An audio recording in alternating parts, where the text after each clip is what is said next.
एक ऐसी दुनिया जहां जिंदगी और मौत के बीच की लाइन बहुत धुंधली है। हर कोई इस दुनिया पर राज करना चाहता है, दूसरों की लाशों को कुचलते हुए अपने थ्रोन तक जाने का रास्ता बनाया जाता है। वहां पर सोल सोसाइटी की एक टेरिफाइंग और अनयील्डिंग गार्डियन फोर्स गोटे 13 है। ये बस कैप्टन नहीं है, बल्कि ये मॉन्स्टर्स पावर होल्ड करने वाले लेजेंड हैं। हर एक के पास डिवास्टेटिंग पावर्स है जो उनकी अनशेकेबल विल को रिफ्लेक्ट करती है। मैं बात कर रहा हूं यामामोटो की उस डीमनिक फोर्स की जिसकी शुरुआत उसी की पावरफुल फ्लेम से हुई थी। द ओरिजिनल और फर्स्ट गोटे 13, जिनके नाम के साथ रॉ टेरर हमेशा के लिए जुड़ गया।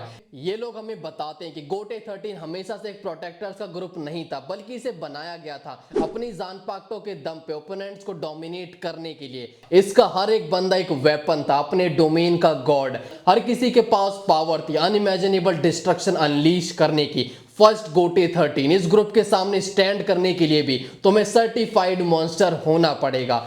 मैं यहाँ पर किसी हीरोइक स्टोरी को सुनाने नहीं वाला हूँ, बल्कि मैं तुम्हें बताने वाला हूँ उस मॉन्स्टर्स ग्रुप के बारे में जिन्होंने अपने प्राइम से लेकर मरते दम तक बस दूसरों को मौत के घाट उतारा था। पहले अपने लिए, फिर हर उस बंदे के लिए जो सोल सोसाइटी के अगेंस्ट में एक कदम बढ़ाने की जरूरत करता था। तो शुरू करते हैं शुरुआत से।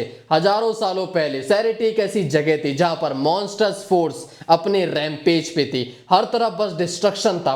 पर इस टाइम पर तीनों दुनियाओं में बैलेंस क्रिएट करने के लिए बैलेंसर्स थे। पर सोल सोसाइटी को अच्छे से चलाने और प्रॉपर बैलेंस मेंटेन करने के लिए यामामोटो यानी द एक्स्ट्रा ओल्ड मैन एक पावरफुल यूनिट बनाता है। इस टेररिस्ट एलिमिनेट यूनिट के अंदर उसी की तरह के सभी स्ट्रॉन्ग बंदे थे और यामामोटो खुद अपने यंगर डेज में काफी ब्रूटल था। ये गोटे 13 आज के गोटे 13 से कंप्लीटली डिफरेंट थे। युहाबा खुद एक्सप्लेन करता है कि ये सभी प्रोटेक्टर्स के नाम पर प्योर रूथलेस किलर्स थे। अब इनका बड़ा नाम शिनिगामी और क्विंसी वॉर की वजह से भी है। पर ये वॉर हुई क्यों? क्योंकि क्विंसी जिन्हें बस होलोस को खत्म कर देना था और यामामोटो को चाहिए था एब्सोल्यूट बैलेंस। अब ये बैलेंस ना बिगड़े, इसीलिए यामामोटो एक डिसीजन लेता है to eliminate every possible Quincy. इस मिशन में उसके साथ गोटे 13 द किलर मशीन भी थे। तो आगे इस वीडियो में हम जानते हैं हर एक कैप्टन के बारे में। तो शुरू करते हैं यामामोटो से, जो काफी स्ट्रॉन्ग और अड़ियल रहा है शुरुआत से। उसे बस स्टेबिलिटी में बिलीव था जिसे बनाए रखने के लिए वो किसी भी हद तक जा सकता था। और यही बुड्ढा सभी सोल रिपर में सबसे स्ट्रॉन्गेस्ट माना जाता है, वो भी कपल ऑफ ईयर्स के लिए नहीं बल्कि हजारों सालों से। यामामोटो की बांकाई सब कुछ डिस्ट्रॉय करने की पावर रखती है। वो पहला कैप्टन बना था और उसने मरने दम तक सब कुछ अपने हाथों से लीड किया। यामामोटो की पावर्स और डोमिनेंस ही वो रीजन था कि वो दुनिया में शांति और सोल्स के बीच में बैलेंस मेंटेन कर पाया। वरना जिस एरा से वो था उस टाइम पर इविल फोर्स की भरमार थी। दिन रात बस बैटल और खून खराबा था। ये चीजें शांति में नहीं होती है। पर फिर सवाल आता है कि यामामोटो ने ये किया कैसे? एक अनस्टेबल एनवायरनमेंट को स्टेबिलिटी में कैसे लाया गया? माना वो सबसे स्ट्रॉन्गेस्ट सोल रिपर था, पर अकेले ये करना किसी की बस की बात नहीं है। यहाँ काम आती है उसकी स्क्वाड। यामामोटो ने अपने ही जैसे बीस्ट को स्क्वाड में लिया जो उसी की तरह सोचते थे और सामने कौन खड़ा है कुछ नहीं सोचते थे। यामामोटो के बारे में जान लिया तो अब बारी आती है उसकी रिमेनिंग स्क्वाड्स की, the true demons of bleach, जिसमें हमारे पास है सेकंड डिवीजन का कैप्टन चिका शिहोई। सेकंड डिवीजन के फर्स्ट कैप्टन होने के साथ साथ शिहोई फैमिली का ये पार्ट रहा है और मे बी लीडर भी। इन सिंपल वर्ड ये अपनी काली बिल्ली यूरेची का एंसेस्टर है। इसी के साथ चिका गोटे 13 में सबसे यंगेस्ट भी था। चिका के कैरेक्टर डिजाइन को देखने के बाद हमें मालूम पड़ जाता है कि ये यूरेची का एंसेस्टर है। मैं यहाँ सिर्फ डार्क टोन की बात नहीं कर रहा, बल्कि उसका एटीट्यूड ये बोलता है, साथ में दोनों की गोल्डन आईज। चिका काफी पावरफुल बंदा था और इसीलिए वो अपने टाइम में ओमनिड सुकीडो को लीड भी करता था, यानी उसके असैसिन स्किल्स भी बहुत बढ़िया थी। इसी के साथ उसका spiritual pressure, physical strength above the bar थी, जैसा हम 1000 year blood war arc anime में छोटी सी झलक देख पाते हैं, जिसमें चिका एक किक में ही क्विंसी को आधा कर देता है लिटरली। हमें चिका के बारे में ज्यादा नहीं पता, पर यूरेची के बेसिस पर हम अंदाजा लगा सकते हैं कि चिका का fighting style hand to hand combat पर ज्यादा रिलाई करता होगा। इसी के साथ उसके पास खुद का लाइटिंग स्टाइल भी होगा, वो भी इंसेनली पावरफुल। नेक्स्ट है किनरोकु इजुहारा। ये देखने में शिनिगामी से ज्यादा एक मैथ टीचर लगता है जो अपनी जॉब से काफी ज्यादा परेशान है। पर इसमें एक खास बात और है, अगर हम ध्यान से देखें तो हम ऑलरेडी एक ऐसा कैरेक्टर देख चुके हैं जिसके लुक्स एकदम पढ़ाकू बच्चे जैसे थे, पर वो आगे चलकर क्या शो करता है, वो कैरेक्टर पूरी सोल सोसाइटी को हिलाकर रख देता है। मैं बात कर रहा हूं none other than the goat Aizen की।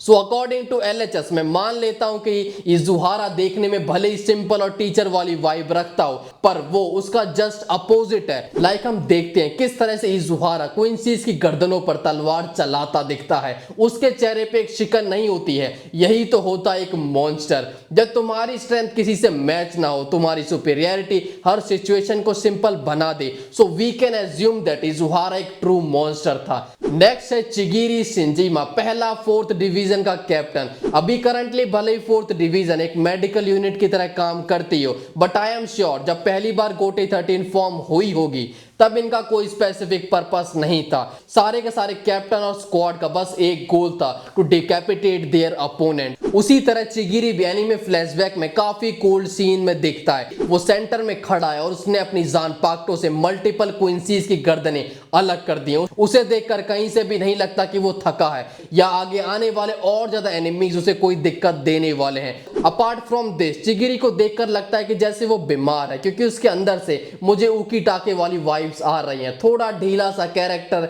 जो लड़ने में इंटरेस्टेड नहीं है, बेयरली उसने अपना दिन काटा है। वैसे इसी तरह से सेम हालत मेरी भी डे एंड पर हो जाती है, बट स्टिल इधर देखो मैं बैठा हूं सेम टाइम पर वीडियो रिकॉर्ड कर रहा हूं। सो थोड़ा सा सपोर्ट करो लाला, लाइक का बटन दिख रहा है तो दबा दो और उसके थोड़ा सा आगे सब्सक्राइब का बटन अगर लाल है तो उस पर क्लिक कर दो। चलो अब आगे बढ़ते हैं 5th डिवीजन कैप्टन की तरफ, डांजीरो ओबाना, जो देखने में काफी यंग लगता है। साथ में उसका फेस और बॉडी स्ट्रक्चर उसे सीबा क्लेन से लिंक करता है। इसी के साथ इसकी शुरुआत कपल ऑफ थ्योरी से हुई थी कि डांजीरो इचिगो की तरह ही है, जिस तरह से वो कुरासाकी सरनेम होल्ड करता है, पर स्टिल वो शिबा क्लैन से है, तो हो सकता है कि डांजीरो भी शिबा क्लैन से हो, बस वो ओबाना नाम को होल्ड करता है। एज ऑफ नाउ हम डांजीरो को शिबा क्लैन एंसेस्टर माने तो उसकी फाइटिंग स्टाइल कितना खतरनाक होगा, जस्ट इमेजिन। सेम हमें एनिमे फ्लैशबैक में रिफ्लेक्ट होता है डांजीरो के स्मूथ जानपाक्टो कट्स, जैसे वो सब्जियां काट रहा हो। स्पेशली यहाँ उसकी जानपाक्टो सील्ड स्टेट में थी, सील्ड स्टेट में भी इसकी जानपाक्टो और उनके स्किल्स डीमोनिक लेवल पे थे।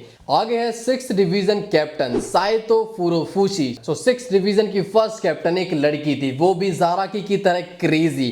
दोनों के बीच में हमें काफी सिमिलरिटीज दिखती है, दोनों आई पैच पहनते हैं, दोनों ही फाइट को एंजॉय करते हैं। जैसा फ्लैशबैक में हम देखते हैं साइतो उछलती कूदती हुई क्वींसीज की गर्दनें काट रही है, पर ये स्टिल एक नॉर्मल पावरफुल लड़की दिख रही है, क्योंकि 7th डिवीजन कैप्टन तो दिखता भी यमराज की गैंग जैसा है। शिगियो नोबुत्सुना एक एक्सट्रीमली स्लिम कैरेक्टर, इसकी बॉडी स्ट्रक्चर भले ही काफी वीक दिख रही हो, उसके फेस पे हमें झुर्रियां दिख रही हो, लेकिन जिस तरह से इसको ड्रॉ किया गया ये एक ऑरा डिपिक्ट करता है। शिगियो की इवली स्मर्क और उसके अराउंड जिस तरह से क्लाउड को बनाया गया, हमें इससे पता चलता है कि उसका स्पिरिचुअल प्रेशर बहुत ज्यादा हाई है। ओवरऑल ये बंदा एक कोल्ड ब्लडेड किलर की वाइब देता है, जो आगे चलकर एक गार्डियन बना। नेक्स्ट है कैप्टन ऑफ 8th स्क्वाड बात्सु उनसाई कातोरू, यानी ये एक और सुंदर महिला। बात्सु पहली बार देखने पे मुझे सीधे ननाओं की याद दिलाती है। दोनों काफी सारी सिमिलरिटीज रखते हैं। लुक एट दोस ग्लासेस, छोटी सी स्माइल और उनकी आंखों में किलर लुक भी है। कातोरू को एक सॉफ्ट और इनोसेंट फेस देना बस एक डिपिक्शन है, ताकि जब हम पहली बार उसे देखें तो वो हमें मासूम लगे, जैसा उनोहाना के साथ होता है। बट इन रियल बैटल कातोरू अपने फेस की जस्ट अपोजिट है। वो बैटल में इंसेन एक्यूरेसी के साथ अटैक करती दिखती है। उसकी जानपाक्टो एक यूजुअल स्वॉर्ड से डिफरेंट है, वो एक बाइसेंटो यूज करती है, जो एक पोल के साथ डबल एज ब्लेड होता है। मोस्टली बाइसेंटो को फियरसम स्ट्रेंथ वाले कैरेक्टर के साथ यूज किया जाता है, जैसे कि वन पीस में व्हाइट बेड उसको यूज करता है प्योर रॉ स्ट्रेंथ के साथ। वहीं पर कातोरू एकदम डिफरेंटली इसे यूज करती है प्रिसीजन और लिमिटेड स्ट्रेंथ के साथ, ताकि एक हल्के से मूवमेंट में दुश्मनों की गर्दनों के सैंडविच बन जाए। नेक्स्ट है कैप्टन ऑफ 9th डिवीजन एंतेत्सु कोमोई। ये बंदा इन सभी में सबसे ज्यादा क्रीपी लगता है, क्योंकि इसके सारे दांत बाहर दिखते हैं, मतलब उनके ऊपर ना कोई मसल है ना कोई स्किन। साथ में मोटे मोटे लेंसेज वाले राउंड ग्लासेस, जिन्हें देखकर मुझे हर कैनिबल मूवी का वो बुढ़ा अंकल याद आ जाता है जो रात में किचन के अंदर बैठकर अपना ब्लेड को शार्प करता दिखता है। अपार्ट फ्रॉम दिस एंटेट्सु एक हैवी गाय है जिसके ब्लेड पकड़ने के ढंग से मालूम चलता है उसका फाइटिंग स्टाइल ब्रूटल स्ट्रेंथ पर है। वो हैवी स्लैशेस की बारिश करता है जिनके नीचे आने से क्विंसी के मूत के ट्रेसेस भी ना मिले। आगे है 10th कैप्टन ओटोगावा फुरुओकी जो काफी नॉर्मल सा दिखता है, एक एवरेज शिनिगामी टाइप भोला भाला आदमी। पर हमें भूलना नहीं चाहिए कि इन 13 लोगों में से एक भी शरीफ या फिर संस्कारी बंदा नहीं है। ये सारे के सारे रूथलेस किलर्स हैं और इनमें से मोस्टली स्क्वाड ज्वाइन करने से पहले क्रिमिनल्स ही थे। पर फुरुओकी में एक चीज मुझे काफी पसंद आई, उसका स्ट्रॉ हैट पहनना। I know we love straw hat, especially One Piece fan. जैसा कि हमें फुरुओकी के बारे में पता चलता है कि वो अपने स्टोन फेस एक्सप्रेशन के साथ ही पूरी आर्मी को काट के उनसे टुकड़े करके युहावा को झोली में डाल सकता है। इस लेवल की स्किल्स वो पोजेस करता है। साथ में फुरुओकी के लिंक्स कुचकी फैमिली से भी जोड़े जाते हैं, उसकी और ब्याकुया कुचकी के सिमिलैरिटीज की वजह से। अगर ऐसा रियल होता है तो फुरुओकी वो पहला बंदा हो सकता है जिसने कुचकी क्लैन को उनका पर्पस दिया होगा। नेक्स्ट है 11th डिवीजन कैप्टन, एक खतरनाक जानलेवा पर मासूम सी उनोहाना। अब मेरे शब्दों पे मत जाना, दिखती जरूर मासूम है पर है नहीं। उनोहाना अपने इनिशियल डेज में 11 स्क्वाड की कैप्टन बनने से पहले एक नोटोरियस क्रिमिनल थी और उसे खुद यामामोटो ने चुना था। पर क्यों? उसके एक्शंस की वजह से। उनोहाना फर्स्ट कैनपाची बनी और ये टाइटल खुद अपनी कहानी बताता है कि कैनपाची कितने ज्यादा क्रेजी होते हैं। उनोहाना सभी कैप्टन में सबसे ज्यादा रूथलेस कैरेक्टर मानी जाती है क्योंकि उसे बस कंटिन्यूअस फाइट करते रहना है। यही कंटिन्यूअस फाइटिंग की डिजायर उसे खतरनाक महिला बना देती है।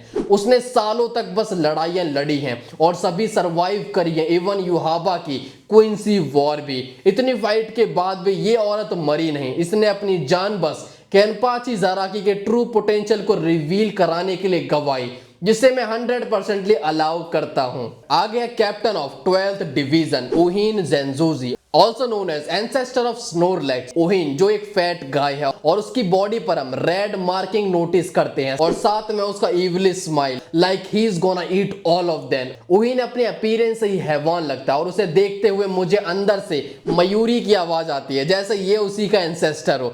पर एक चीज इसे मयूरी से अलग बनाती है इसका फाइटिंग स्टाइल। एनीमे फ्लैशबैक में ये दो बंदों के सरों को आपस में मार रहा है और इसके चेहरे पे एक स्माइल बरकरार रहती है, जैसे ये उस चीज को एंजॉय कर रहा हो, उनका ब्लड निकलना, उनकी चीखें इससे आराम दे रही हो। बट अगर तुम्हें ये हैवान लगा है तो नेक्स्ट तो इसका भी बाप है, एक किशमिश की तरह सूखा हुआ बुढ़ा जो 13th डिवीजन का कैप्टन बना था। ये बुढ़ा कोई नॉर्मल बुढ़ा नहीं है, बुढ़ापे का भी इसके पास प्राइम मेंबरशिप है क्योंकि इतना बूढ़ा तो यामामोटो भी नहीं हुआ था, मरने के टाइम पर भी नहीं।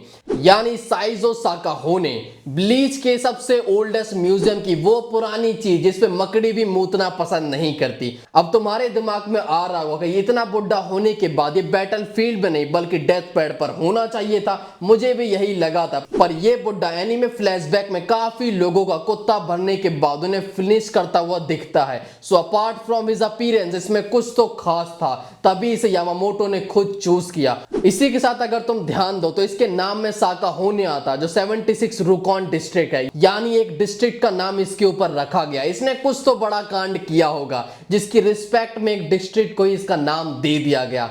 तो यहाँ पर ये वीडियो खत्म होती है। तुम्हें कौन सा कैप्टन ज्यादा पावरफुल लगा और किस कैरेक्टर का कैरेक्टर स्टाइल तुम्हें अच्छा लगा कमेंट्स में बताना और अपनी एक लिस्ट में बताना कि तुम्हारे अकॉर्डिंग इनमें सबसे ज्यादा स्ट्रॉन्गेस्ट कौन है। So that's all from my side. मिलते हैं जल्दी एक और नई वीडियो के साथ, वो भी कंप्लीटली डिफरेंट टॉपिक पे जिन पे कोई बात नहीं करता। आज से मैं उन सभी पे बात करने वाला हूँ। सो मिलते हैं जल्दी, बाय बाय, टाटा, सायोनारा।